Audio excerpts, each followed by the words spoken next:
One of the things that I think is honestly hypocritical, I will see people say that they cannot trust the validity and the accuracy of the Bible, specifically the gospel accounts, right?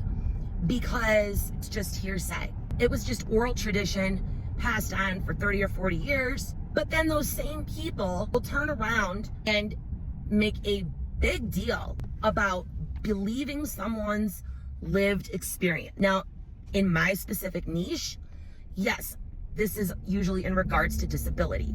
One of the most common things that I hear in the disability community that honestly I don't agree with is this idea that if someone says they're disabled or they make any type of claim about their disability, you should just believe it. My whole point in the disability community, that is probably the most offensive thing you can do, is to not believe what a person says in their lived experience. What do you think the gospel accounts are? Honestly, it is the lived experience of the eyewitnesses who talked with Jesus, lived with Jesus, witnessed his miracles, his ministry, witnessed his crucifixion, and later saw him alive again. Why is lived experience not enough in one context, and in modern day context, all of a sudden lived experience is the be all and end all? First of all, lived experience is not infallible. Understand that it's personally what maybe happened to you, the way that you have perceived an event, but you're not God. Your lived experience is not God. And it is baffling to me. I don't understand why, especially because the people who say it largely will say it in regards to marginalized groups, right? You should believe the experience of someone who is socially oppressed.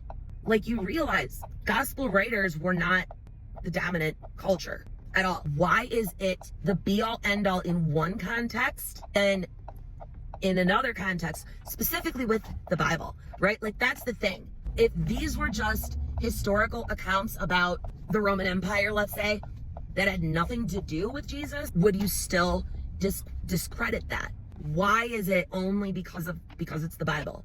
Why is it only because it is the gospel accounts that all of a sudden lived experience is somehow not good enough? Yet in our modern day, present day, lived experience is the be all end all. Lived experience essentially is treated as an idol. I'm just going to be honest. And there comes a point, if you are that hyper focused on lived experience, it's idolatry, and call it what it is. Why is lived experience not enough, specifically in regards to the biblical writers, specifically in regard to the eyewitnesses of Jesus, his ministry, his life, death, and resurrection? Why is lived experience not enough, specifically in that context? Now, 2,000 years later, lived experience is your God.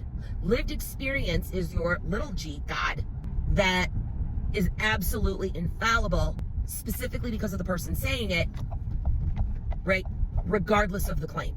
Forget the claim, forget the evidence. Lived experience is your small g God, specifically because of the person making the claim. There's a logical fallacy called the ad hominem fallacy.